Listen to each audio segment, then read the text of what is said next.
Dia a todos vocês que me seguem aqui nas redes sociais, que acompanham o meu trabalho. Por aqui, Eric Carvalho.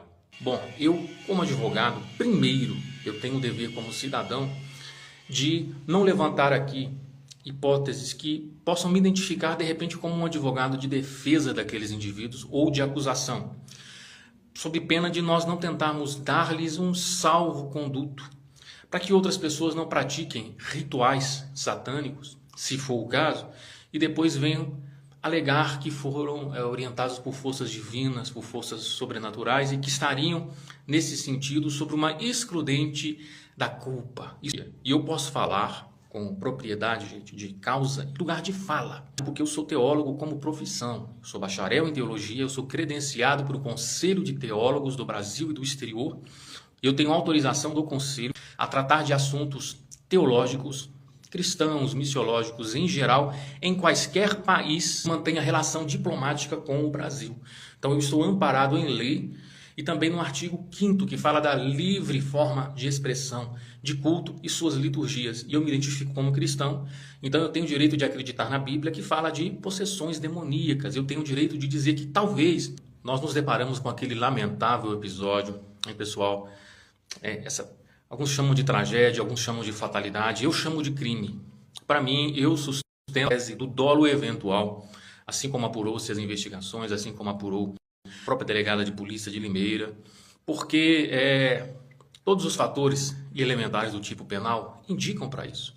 Bom, eu não quero nesse vídeo me ater apenas nessas questões processuais penais e dos aspectos legais do nexo de causalidade, nem do crime. Isso aí eu falei no vídeo anterior. O fato que nos chama a atenção, e eu falo para você, que assim como eu, crê em Deus, você que professa alguma fé, você cristão, você católico, em Hebreus diz que a fé é o firme fundamento das coisas que se esperam e a prova das coisas que não se veem. Então, se você não acredita em Deus, se para você isso é uma besteira, é apenas teoria da conspiração, é ladainha, sei lá, o que você pode vir a pensar? Desconsidere esse vídeo, mas para você que tem uma visão holística, você compreende o lado espiritual das coisas, é para você que eu falo. Porque é muito estranho bem no dia em que se atribui um suposto culto a Moloque. Quem é Moloque, meus amigos? Moloque era uma entidade que antigamente, isso aí é mencionado na Bíblia Sagrada, no Antigo Testamento, se faziam cultos a Moloque, se sacrificavam crianças, olha, pegavam aquelas crianças, jogavam no fogo, oferecendo a esse suposto deus Moloque, para que segundo eles, segundo a crença medieval, arcaica e antiga daquelas pessoas, fazendo aquelas oferendas, estariam agradando ao suposto deus da terra e trariam para eles prosperidade, trariam a chuva seródia, a chuva temporã, as mulheres não seriam estéreis, os animais não seriam estéreis, enfim. Nós sabemos que é uma crença, infelizmente, uma crença pagã. Não é uma crença no Deus verdadeiro, no Deus único, no Deus da Bíblia Sagrada, o Deus Jeová, o Deus Todo-Poderoso que nós cremos hoje, conhecido por nós, Cristo no Calvário, que é o único que pode mediar o homem perante Deus e remir os nossos pecados. Então vamos lá. Será que não faz sentido aquela região do Morro do Esqueleto? Vamos analisar alguns contextos à luz da teologia, à luz dos estudos da angiologia. Nós sabemos, conforme relatos bíblicos, da influência da manifestação de demônios nas pessoas. E eu posso dizer também, para você que nos assiste agora, a Maria Eduarda, que infelizmente para mim foi assassinada lá no Monte do Esqueleto, quando foi pulado aquele esporte, rope jump. Veja, o criador desse esporte morreu. Como é que vocês podem acreditar praticar um esporte desse, que o próprio criador morreu? Aí a gente já percebe que já não pode ser boa coisa. Então vamos lá, nós estamos falando sobre talvez uma suposta hipnose, possessão demoníaca, que aqueles indivíduos foram acometidos ali no momento de que foram lançar Maria Eduarda daquela ribanceira, e por isso teria sido feita uma oferenda a Moloque, ou aquelas entidades locais.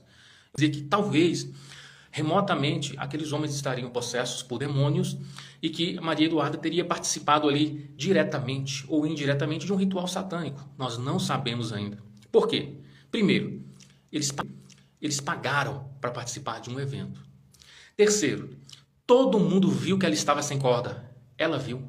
Os 3 instrutores, geralmente é um instrutor e 2 auxiliares, viram. Quem estava filmando também viu. E ela deu indícios anteriormente de que não estava bem. Aquele post que eu fiz lá no meu vídeo, onde eu falo até que talvez ela tenha estado em depressão, estava planejando se matar e de repente pensou ali em criar um espetáculo, um evento fúnebre. De repente, sem as outras pessoas saberem. Todo mundo filmando. E ela filmaria o seu próprio autoextermínio. Ah, mas isso que você está falando é uma loucura. Aonde isso já aconteceu lá atrás? Aonde? Você se lembra do caso de Jim Jones? Que, se não me engano, nos Estados Unidos, ele liderou um grupo, uma seita, por cerca de 800 pessoas, para em determinado dia, todos praticarem autoextermínio, se matarem mutuamente. Infelizmente, gente, é triste, é difícil a gente pensar nessa hipótese. É uma menina cheia de vida, cheia de sonhos, formada em educação física, bonita, jovem, culta, querida, parece que aparentemente pelo seu meio, aparentemente era uma líder, ensinava outras pessoas a saltar, estava noiva. Veja, todos esses aspectos, talvez de uma vida perfeita, mas por dentro, no coração, os abscessos da alma, apenas quem pode lancetar os abscessos da alma é Deus e é Cristo. E talvez teria sido esse o espetáculo ideal que o diabo teria, de repente, armado para ceifar a vida daquela mulher, não apenas a Moloque, mas as entidades locais. O que eu vou explicar para você dessas questões de entidades locais? Bom, à luz da angiologia, nós entendemos a hierarquia dos anjos. Nós temos as hostes espirituais da maldade, aliás, falando de demônios, as hostes espirituais da maldade, dominadores, príncipe de trevas, potestades, principados, além de Satanás.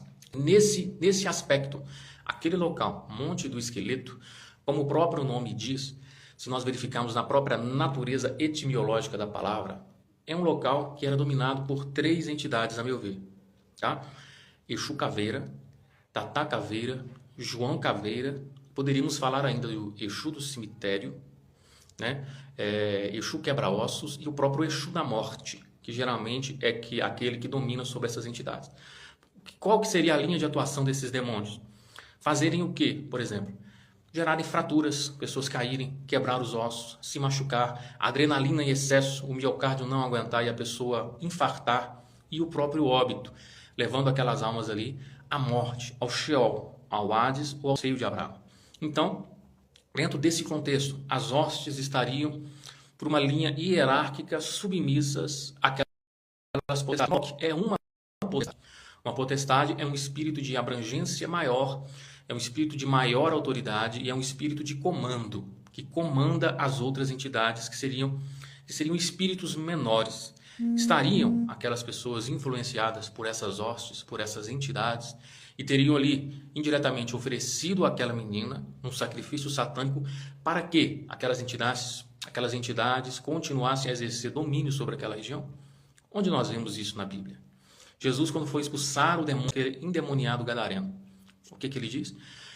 Um homem que andava sobre os sepulcros, arrebentava as algemas, nem mesmo as algemas eram capazes de prendê-lo. Jesus, quando o encontrou, ele se manifestou e já reconheceu a divindade de Cristo e disse: vieste nos destruir antes do tempo, rogo-te, manda-nos para aqueles porcos. E Jesus atentou à súplica daqueles demônios e ordenou que eles fossem para aqueles porcos. E aquela manada se precipitou sobre um despenhadeiro. Diz a história que aquela região já tinha a prática de fazer sacrifícios pagãos e até mesmo de comer-se a carne de porco. E a carne de porco, para o judeu, para quem não sabe, é um alimento imundo, é um alimento impuro, que o judeu não deve comer. E aonde tem-se desobediência bíblica, aonde tem-se quebras de princípios bíblicos, geralmente o diabo está por detrás daquele território. Então, o diabo, objetivando desagradar a Deus, teria, de certa forma, ali fomentado todos aqueles demônios a entrarem naqueles porcos para que eles continuassem naquela região tentando exercer o domínio de um território. Mas veja, levando isso ao caso da nossa querida Maria Eduarda, eu quero dizer que são apenas hipóteses para nós que professamos fé, para nós que acreditamos.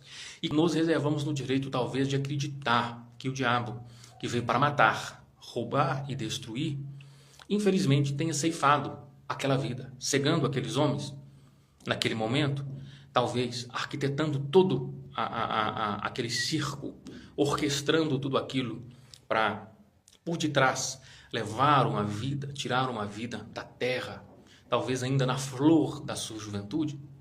Infelizmente, é uma hipótese que nós que conhecemos o mundo espiritual sabemos que é real e que existe. Então é isso que eu queria falar com vocês rapidinho. Um forte abraço. Deus abençoe o Brasil, Deus abençoe a todos vocês. E lembrem que Deus amou o mundo de tal maneira que deu o seu Filho unigênito para que todo aquele que nele crê não pereça, mas tenha vida eterna. Só Jesus salva, só Jesus cura, só Jesus liberta e só Jesus transforma.